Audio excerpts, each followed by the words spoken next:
गांव किनारे एक पुराना मकान था जहां रामकिशोर अपने 4 बेटों के साथ रहते थे। रमेश, सुरेश, महेश और दिनेश। रामकिशोर ने पूरी जिंदगी खेतों में मेहनत की, दिन रात पसीना बहाया ताकि उनके बेटे पढ़ लिख कर कुछ बने और सुखी जीवन जिए। उनके लिए उन्होंने अपने शरीर की ताकत तक खो दी, पर कभी शिकायत नहीं की। उनकी एक ही ख्वाहिश थी, बेटे मिलकर रहें, एक दूसरे से प्यार करें और जब वो बूढ़े हो जाएं तो उनके पास बैठकर उन्हें प्यार से खाना खिलाएं, बात करें, सेवा करें। समय बीता, चारों बेटे बड़े हुए, पढ़े लिखे और नौकरी पेशा बन गए। गांव छोड़कर शहर बस गए, शादी ब्याह करवा लिए। रामकिशोर का मन बेटे पोते के साथ खेलने को तरसता था, लेकिन कोई उन्हें साथ रखने को तैयार नहीं था। एक दिन उन्होंने अपनी जमीन बेटों के नाम कर दी, यह सोचकर कि अब उनके करीब आ जाएंगे। पर कुछ ही दिनों बाद बेटों के बीच जमीन को लेकर झगड़े शुरू हो गए। फिर एक एक करके सबने अपने हिस्से का घर अलग बना लिया और पिता को बोझ कहकर इधर उधर टालने लगे। कोई हफ्ता रखता, कोई 2 दिन, कोई बहाना बनाकर टाल देता। एक रात सबने मिलकर निर्णय लिया, बाबूजी अब बहुत पुराने ख्यालों के हैं, हर बात में टोकते हैं, अब इन्हें वृद्धा आश्रम भेज देना ही ठीक रहेगा।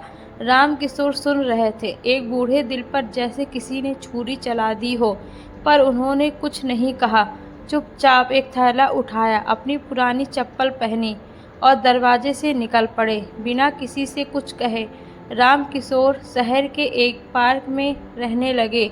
वहीं बैठकर बच्चों को कहानियाँ सुनाते, राहगीरों की मदद करते। धीरे धीरे लोग उन्हें बाबा कहने लगे। एक एनजीओ ने उन्हें सम्मानित किया। उन्होंने वही गरीब बच्चों को पढ़ाना शुरू किया।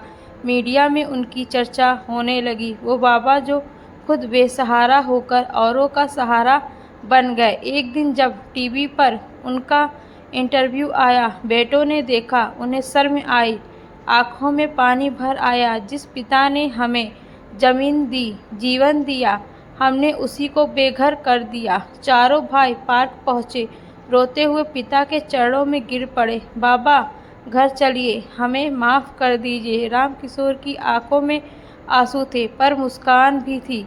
अब मैं वहीं हूँ जहाँ मुझे ज़रूरत है, लेकिन अगर वाकई पछतावा है तो खुद से वादा करो कि अब कोई बेटा अपने पिता को बेघर नहीं करेगा। यही मेरी सेवा होगी। जिस पेड़ ने छाया दी, फल दिए, उसे काट देना कृतज्ञता है। पर अगर समय रहते समझ आ जाए तो शायद फिर एक और रामकिशोर किसी पार्क में बेसहारा न बैठे। वो बूढ़ा बरगद अब सबके दिलों में रहता है। अगर आपको यह कहानी अच्छी लगी